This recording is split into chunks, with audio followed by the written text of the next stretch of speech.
अस्सलाम वालेकुम। आप देख रहे हैं engineer Mirza Abdul Qayyum YouTube channel और फेसबुक पेज। तो आज हुकूमत ने जी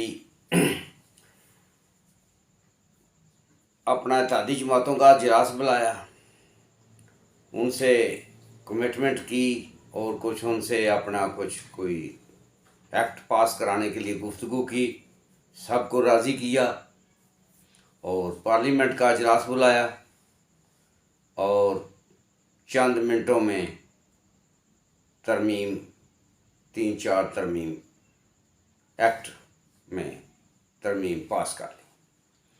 तो पेशतर इसके कि आपको तफसील बताएं, आपसे गुजारिश है कि इस चैनल को लाइक करें, सब्सक्राइब करें, ज़्यादा से ज़्यादा शेयर करें। तो तफसीलात इसकी ये हैं कि आर्मी एक्ट में तरमीम की गई है और अब आर्मी चीफ की मुद्दत, सर्विस चीफ्स की मुद्दत 3 साल से बढ़ाकर 5 साल कर दी गई है और इसको 1 या 2 दफ़ा फिर एक्सटेंशन भी दी जा सकेगी।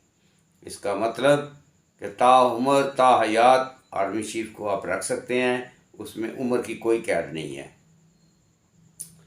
और दूसरे शक की बुनियाद पर किसी भी बंदे को 3 महीने के लिए उठाया जा सकता है और ज़ेर तफ्तीश रखा जा सकता है, कैद किया जा सकता है। और जनाब सुप्रीम कोर्ट के प्रोसीजर एंड प्रैक्टिस एक्ट में तरमीम करके उन्होंने कहा है कि जो तीसरे नंबर पे जो कमेटी है, जो प्रोसीजर एक्ट के मतलब जो कमेटी बनी हुई है, जो बेंच बनाती है, एक चीफ जस्टिस, सीनियर मोस्ट जज और तीसरा जज, उन्होंने कहा है कि वो तीसरा सीनियर जज जो है ना, उसकी जगह पे जो आईनी अदालत होगी उसका जो सरबराह होगा वो इसका मेंबर होगा। यानी हुकूमत ने अपना मफाद ढूंढ लिया है और अपनी मर्ज़ी के वो अब कमेटी भी बना सकेगी और अब जज भी अपनी मर्ज़ी से तैनात कर सकेगी। और सुप्रीम कोर्ट जजेस की तादाद उन्हें 17 से 34 कर दी है। देखो जी, डबल कर दिया है, यानी 2 सुप्रीम कोर्ट होंगी। और ये तादाद जो है फौरी 5-7 जज फौरी तौर पर लगाए जाएंगे और उसके बाद यूँ यूँ तवाज़ुन बरकरार रखने के लिए ज़रूरत पड़ी तो गवर्नमेंट जजेस अपनी मर्ज़ी से भर्ती कर सकेगी ताकि ताकत का तवाज़ुन बरकरार रखा जा सके और गवर्नमेंट के हक़ में रखा जा सके। और जनाब इस्लामाबाद हाई कोर्ट में 4 जजों की मज़ीद गुंजाइश पैदा की गई है। 4 जज मज़ीद गवर्नमेंट ख़ुद अपने पसंद के भर्ती कर सकेगी। तो ये जनाब सूरत हाल है। तो तमाम इत्तेहादी जो पीपल पार्टी जो जमहूरियत की चैम्पियन थी और जो सिविल हुक्मरानी की बात करती थी, उसने भी अंगूठा लगा दिया है। और जो वोट को इज़्ज़त दो वाली पार्टी है, उसने भी ये खुद कबूल कर लिया 10 मिनट के अंदर अंदर जनाब।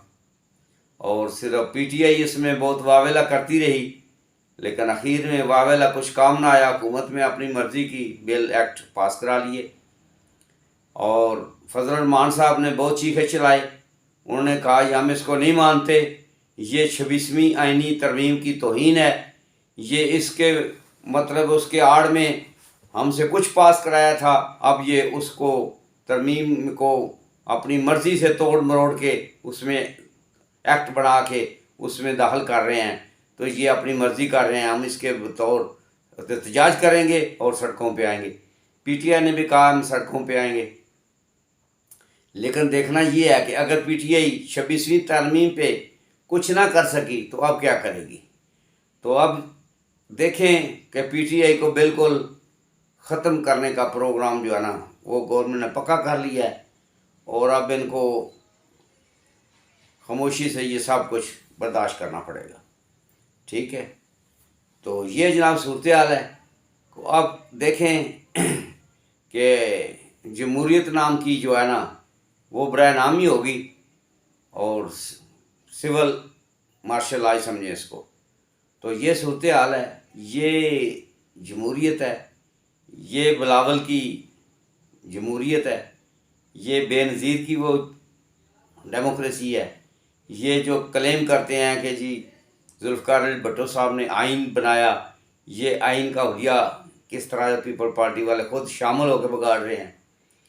और نون لیگ ان کا ساتھ دے رہی ہے، یہ جمہوریت کی چیمپئن ہے، یہ ووٹ کو عزت دو والی پارٹی ہے جو ووٹ کو فارم 47 میں بدل کے حکومت میں بیٹھے ہیں اور اپنی مرضی سے ترامیم بھی کر رہے ہیں اور اپنی مرضی سے جناب جو چاہے وہ کر رہے ہیں۔ تو اب دیکھیں کیا ہوتا ہے۔ اللہ تعالیٰ اس ملک کی خیر کرے اور حکمرانوں کے اللہ تعالیٰ عوام کے متعلق ان کے دل میں رحم ڈالے، اور جو بےروزگاری اور یہ جو لا اینڈ آرڈر کا مسئلہ ہے اور یہ جو مہنگائی ہے، بےروزگاری ہے، اس سے نجات دلانے کے لیے بھی کاش یہ اسی طرح کی جلدی قانون سازی کریں۔